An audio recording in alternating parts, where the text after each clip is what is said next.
Antonio Borrero. Él fue gerente por varios años de la empresa Elegaustro. La empresa eléctrica regional Centro Sur y Elegaustro son empresas con simiente cuencana. Y así se la siente y preocupa su futuro cada vez que hay movimientos a nivel gerencial. Hoy mayoritariamente entendemos la composición accionaria de estas empresas está en manos del Estado y en consecuencia también los procesos de decisiones. Quisiéramos en esta mañana, con la amplia experiencia del ingeniero Borrero, delinear y aclarar cómo puede afectar un fideicomiso a la administración de la empresa eléctrica regional Centro Sur, así como a los pagos por servicios locales indexados a la energía eléctrica. Le damos la bienvenida, ingeniero Borrero. Muy buenos días, Gustavo, Rosana, saludamos a la audiencia de Antena 1, Radio Video. Pues muchísimas gracias por la oportunidad de conversar a través de su medio con la ciudadanía sobre esta situación que ha venido preocupando a la ciudad, preocupando al país en general. La constitución de un fideicomiso que se lo ha venido trabajando algunos años está orientado a garantizar que la recaudación de los valores por venta de energía vaya a un fondo administrable de acuerdo a las directivas que se coloquen y que se establezca un orden de prioridad, un orden de prelación. Ahí empieza realmente el concepto de a dónde quiere llevarse el recurso en su mayoría, porque hay que colocar que el sector tiene las tres etapas funcionales: generación, transmisión y distribución. En esto también entra, en cuanto a la energía, la compra de energía cuando se hace importaciones, que tiene que tener una prioridad muy alta para que se garantice a los países vecinos el ingreso de energía importada. Entonces, estos cuatro conceptos tienen que estar en orden de prioridades dentro de lo que establezca el fideicomiso y de lo que conozco. ¿Cuál sería el orden, si es tan amable? Sí, el orden de prelación. Entonces, el primer orden está puesto para que se pague a la generación privada o a la inversión privada, porque podría haber generación privada nueva que va a entrar ahí, la generación privada presente que no es mayor, y también la transmisión que va a formar parte de inversión privada. Al garantizar ese primer bloque, aparentemente no habría problema, pero luego van decayendo hacia la parte baja los otros sectores. El segundo orden de pago, el primero como se quisiera organizar, puede ser pago a terceros, que no es plata de la empresa, es plata a terceros, y el temor consiste en que si se hace la recaudación a través de la banca privada, en vez de colocarse al Banco Central, a la cuenta de la empresa eléctrica Sur o de las empresas eléctricas del país, ese dinero va a ir a una cuenta del fideicomiso. El fideicomiso esperará informes, liquidaciones y valores para distribuir en el orden de prelación que se establezca, dando la más alta prioridad a la generación privada o a la inversión privada. Ingeniero. Ese es el concepto fundamental. La generación de recursos que están por venta, que no es de energía, como es bomberos, como es recolección de basura, en el caso de la ciudad de Cuenca, la EMAC, esa recaudación está dentro de un convenio generalmente entre la empresa distribuidora y la EMAC para poder entregar los recursos tan pronto van ingresando a la cuenta como un recaudador. Tiene un costo del manejo y el paso de la cuenta.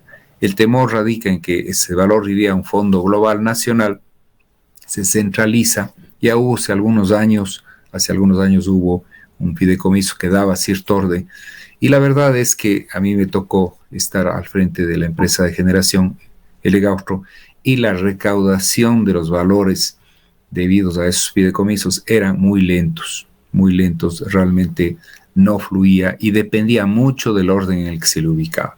Entonces son varios estamentos, varios órdenes.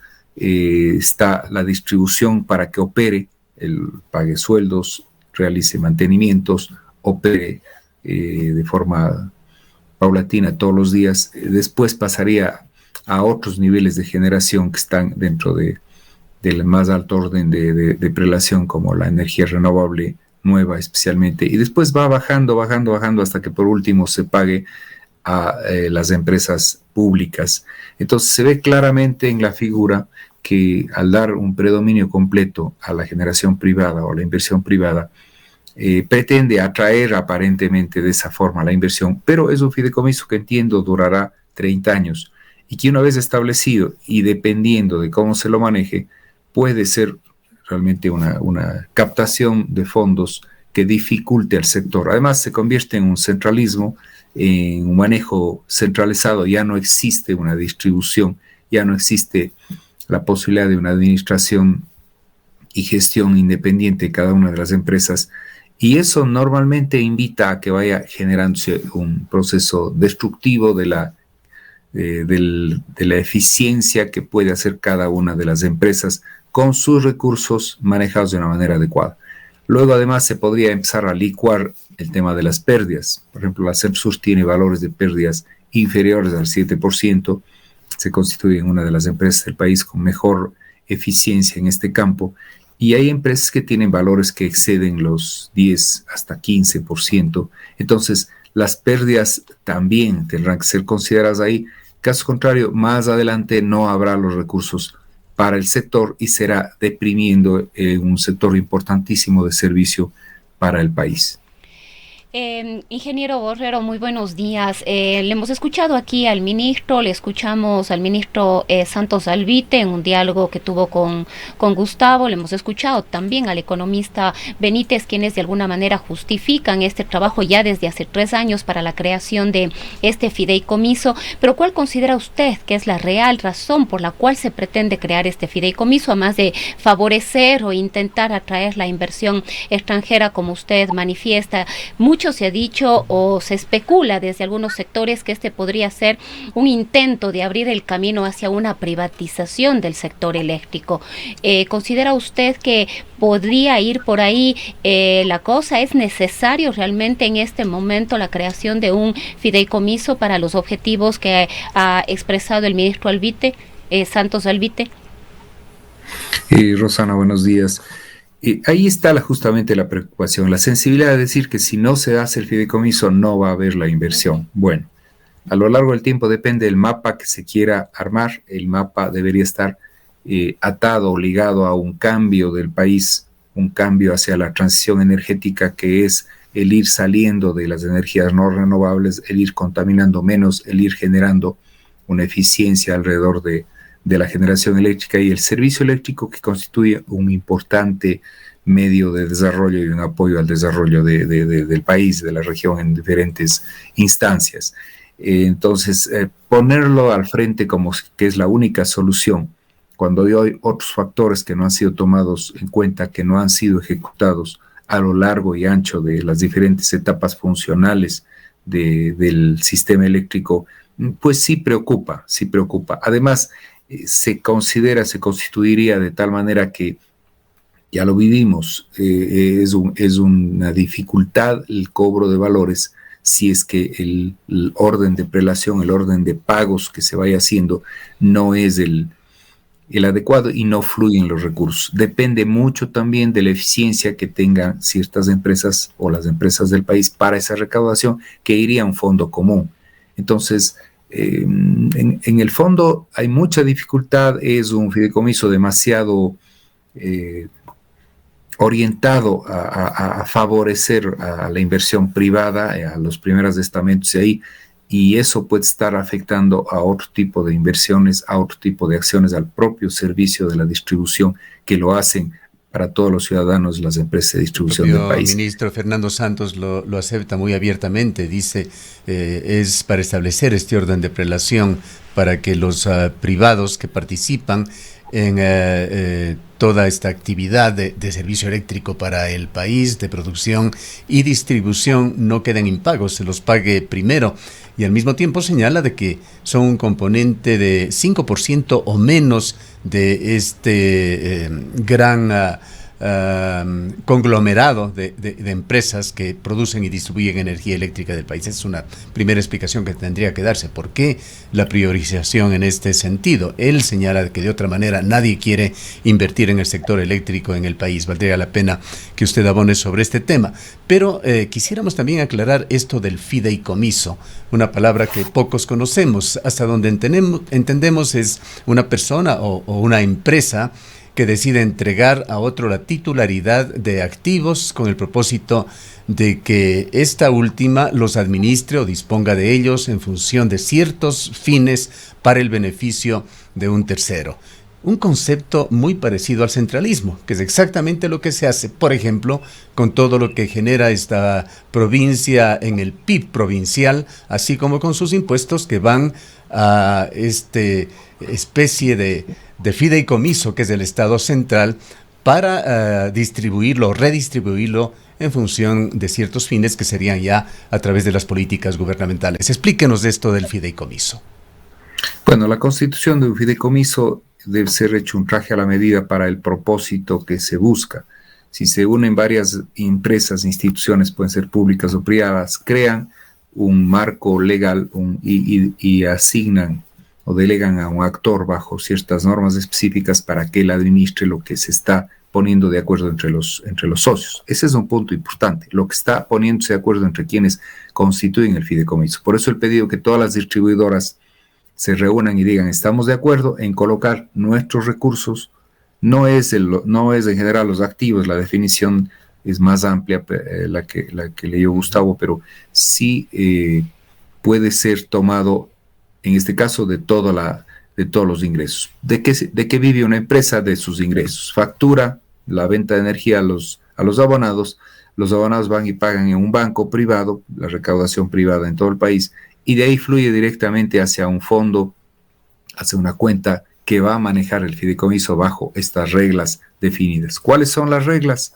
Las reglas son cuando se haya recogido una cantidad de dinero determinado, con una periodicidad tal, pague primero toda la deuda que pueda tener o toda la venta de la energía que pueda darse de las generadoras privadas.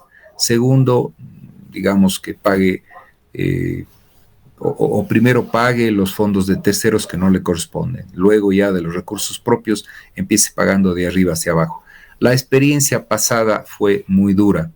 Cuando estaban los fideicomisos montados, la recaudación era muy baja. Yo recuerdo que inicialmente en el año 2007, 2006, se tenía una recaudación de apenas un 65% de lo que se vendía. ¿Hubo ya experiencias previas entonces con fideicomisos en el sector eléctrico? Un fideicomiso que manejaba y definía, se reunían una vez al mes, más veces si era necesario, representantes de cada uno de los actores que habían creado el fideicomiso, del SENACE, del ministerio del ramo, y definían cuáles eran los valores para ver cómo se hacía la repartición y definían la prioridad. Entonces, muchas veces se manejaba esos recursos y de alguna manera no llegaban a tiempo. Fue un gasto en el tiempo muy grande para poder aumentar e ir mejorando eso, que estaba muy atado a la poca recaudación de algunas empresas distribuidoras del país. Entonces, fue una experiencia no muy buena.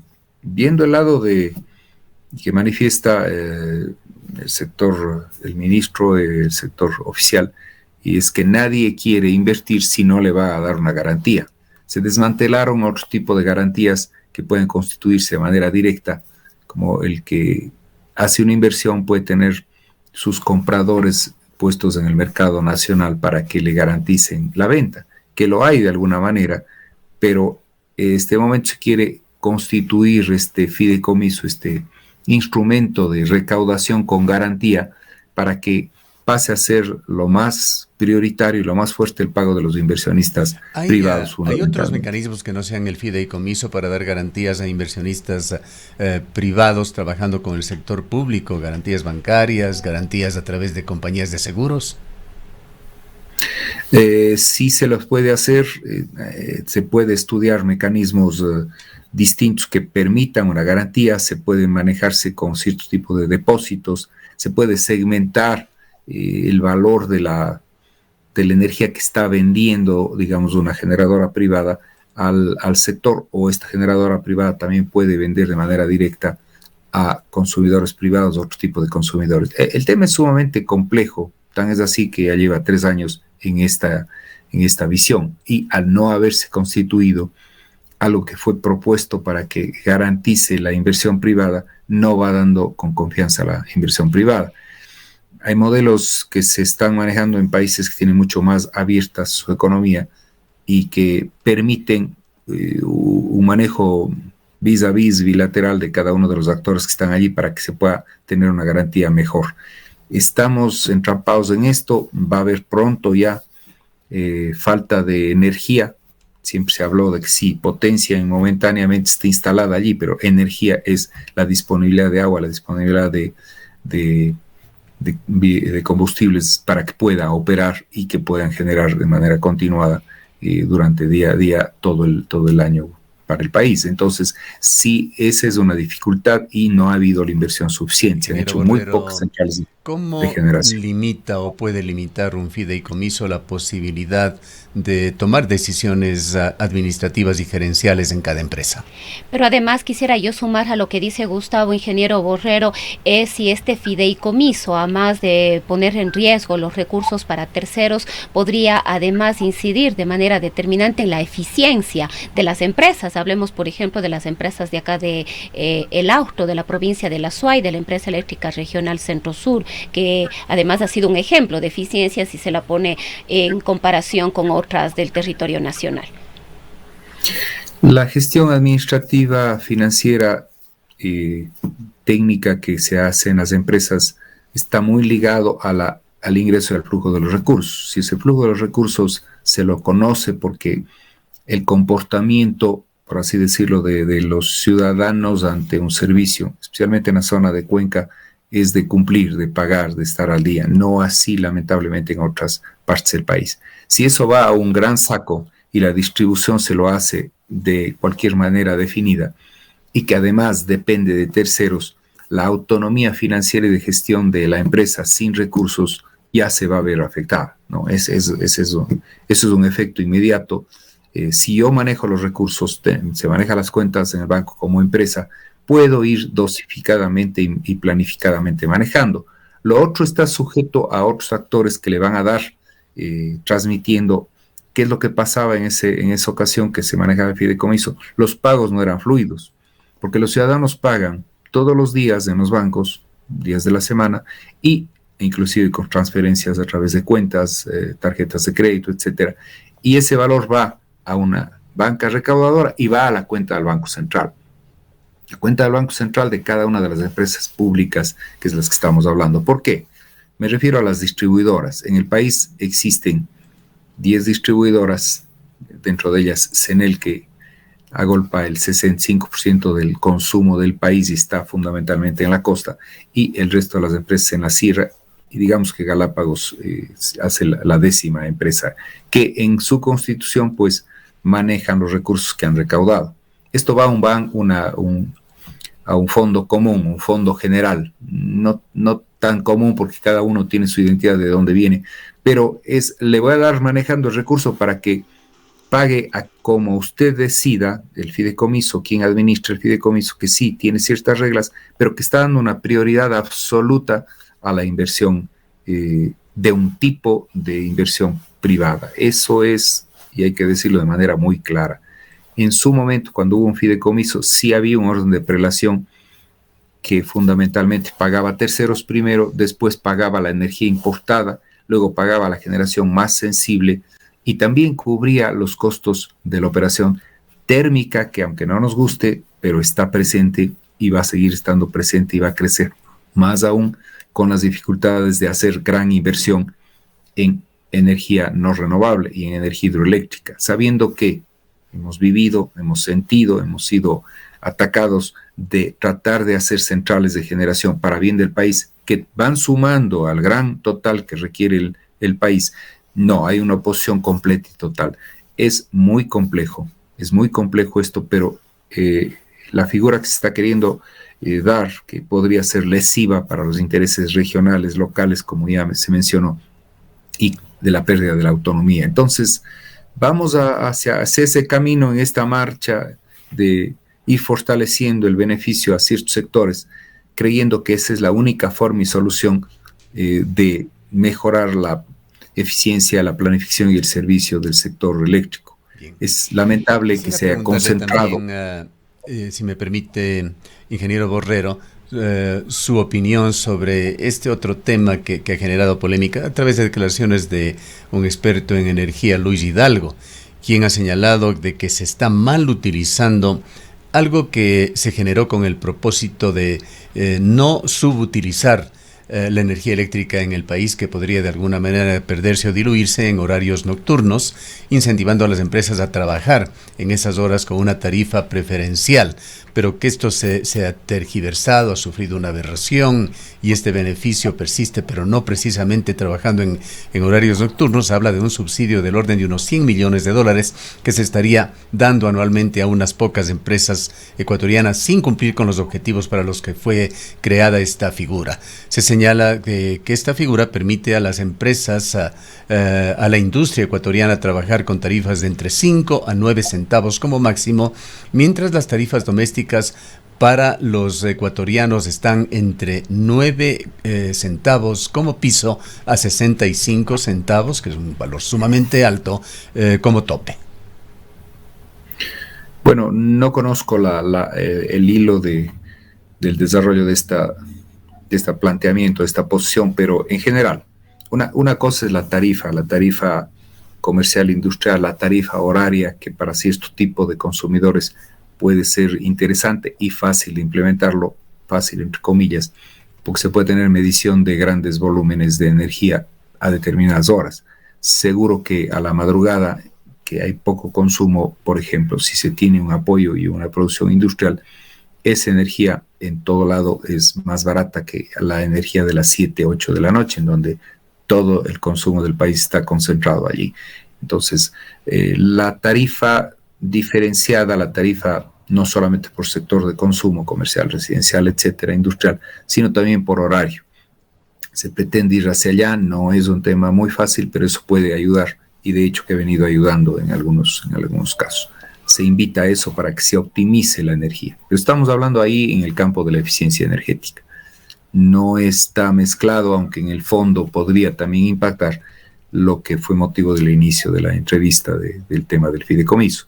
O sea, creo que mezclamos cosas a ratos, no es un tema muy fácil de explicarlo y avanzar, y además hay una serie de factores ahí, pero en general, quienes están en el ámbito de la distribución y que han sido planteados el que se adhieran, como dije, tienen que los actores que crean el fideicomiso sentarse todos a afirmar si estamos de acuerdo con esto.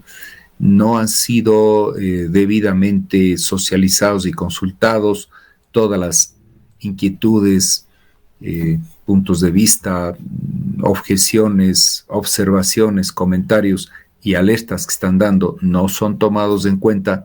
Entonces está queriendo imponer una situación para llevar a lo que ya hemos hablado inicialmente, orientar hacia el tipo de consumo. Quizás salirnos al paso para que se pueda ver la inversión en este momento, garantizar al inversionista privado y no buscando algún mecanismo que siga dando la posibilidad de la capacidad de autoadministración y gestión que pueden tener las empresas bajo control.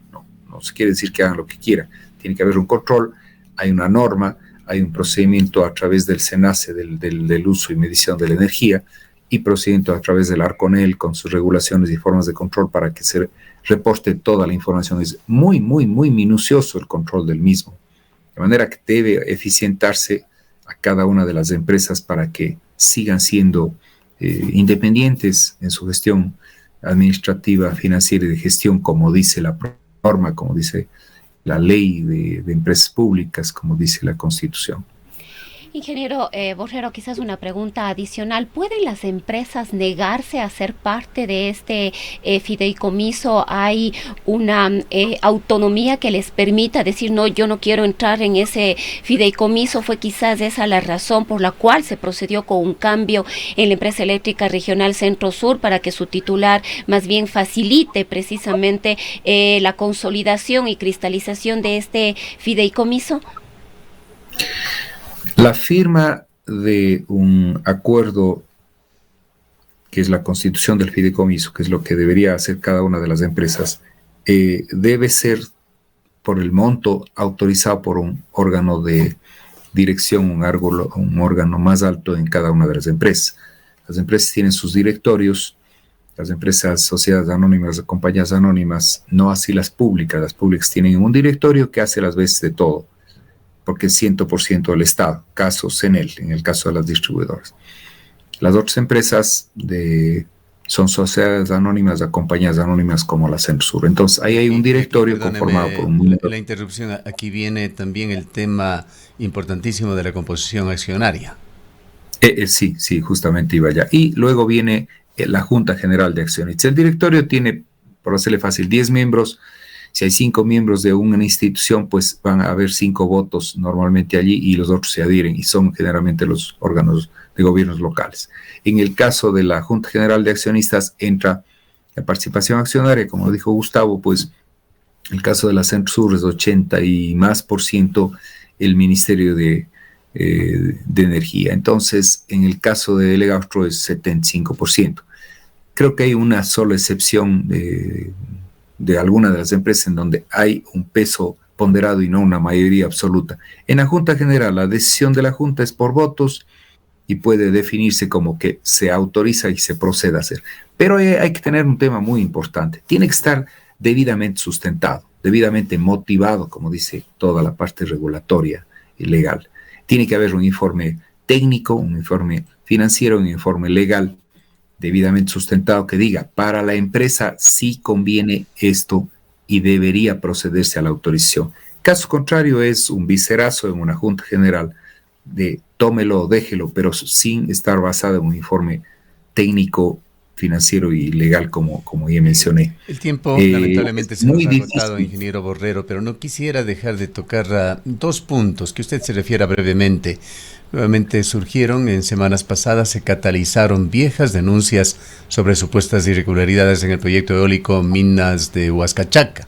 Se hizo incluso eco un portal de investigación generalmente muy acertado, Código Vidrio, en estas denuncias. Y por otra parte quisiera también su punto de vista. Me imagino que seguirá un poco el hilo sobre cómo marcha el proyecto Llanuncay, uno de los proyectos en los cuales ha trabajado mucho la empresa El Legaustro, de la cual usted fue su presidente ejecutivo. Gustavo, en el tema de Huascachaca, pues alienta mucho ver los resultados de generación muy alta. Hemos tenido información, nos ha llegado información de que en los días del mes de julio, que ya se tiene completo la generación, en algunos casos ha llegado a más del 100% durante todo el día, más del 100% de factor de planta, que es realmente excepcional, ¿no? Entonces, lo que se está demostrando es que los equipos que se seleccionaron y todo el procedimiento que se siguió allí está dando un gran beneficio para la empresa eléctrica y para el país, porque además hay una energía que va y va la energía al sistema nacional interconectado. En cuanto a todas las denuncias y el armado de un andamiaje por intereses privados de una empresa o empresas que no ganaron en un momento determinado el proceso que se llevó a cabo, y que armaron todo un tinglado en contra de nosotros hasta conseguir quizás su objetivo. No era ese el objetivo de la empresa en absoluto, de dar porque simplemente al que más grita. No fue así.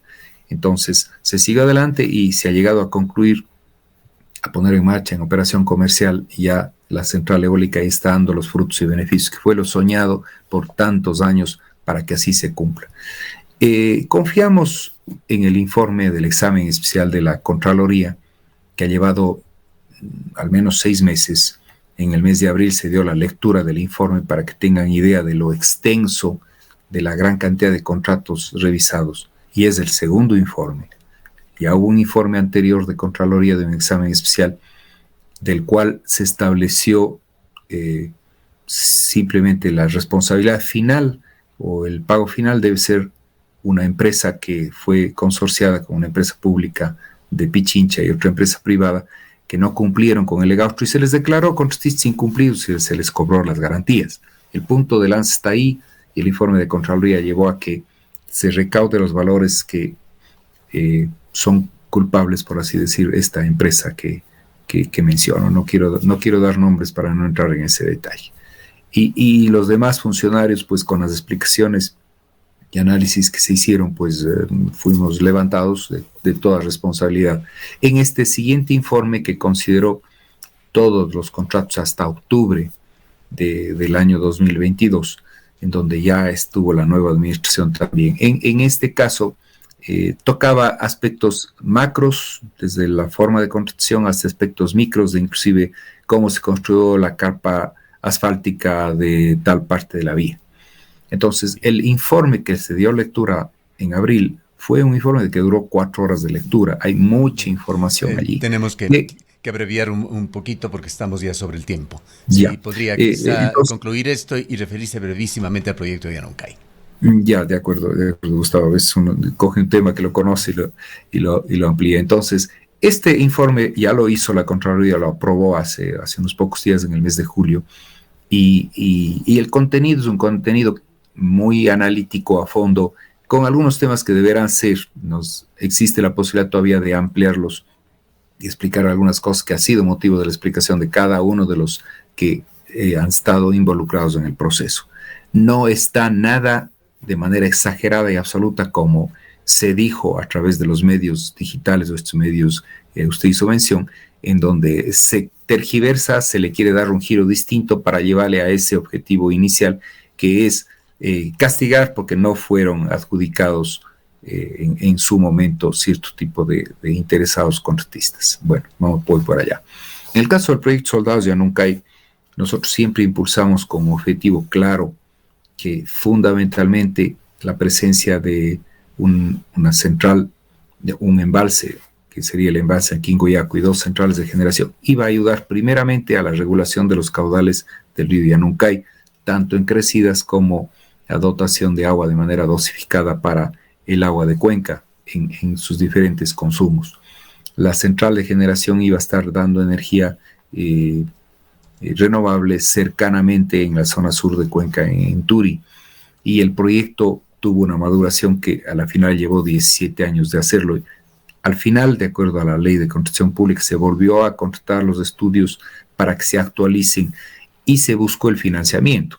Cuando yo salí de la empresa, la central, que costaría 90 millones, estaba financiada con un crédito aprobado por el Banco del Estado, que estudió largamente el proyecto por mucho tiempo, y era 42 millones, y los 48 millones estaban como disponibles en el Legaustro para hacer esta inversión para Cuenca, que beneficiaría al agua de los cuencanos, a la seguridad hídrica de los cuencanos, y además apoyaría de manera similar a la que se hicieron los trabajos importantes en cuencas hídricas como la cuenca del Machángara. Lamentablemente, esa oposición ciega, sectaria que se dio allí, que llevó a que inclusive se queme un mixer durante el inicio de la construcción. Y luego la nueva administración solicitó que se dé por terminado el contrato de construcción que estaba inicial. Y de ahí en adelante desconozco ya detalles, no se sabe mayormente, no hay posiciones, y el tiempo se está perdiendo, y quizá ha pasado más de un año de la aprobación del crédito del Banco del Estado. No tengo idea qué es lo que va a suceder. Estamos en peligro de que no tengamos un medio de comunicación. Perdón, Gustavo. Sí, concluya, por favor, sí.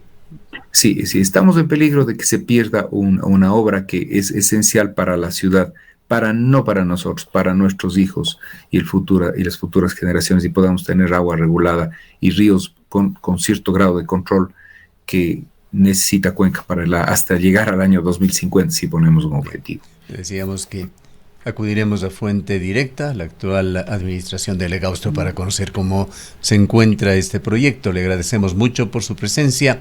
Han escuchado al ingeniero Antonio Borrero, exgerente de Legaustro, experto en el sector eléctrico. Son las 8 horas con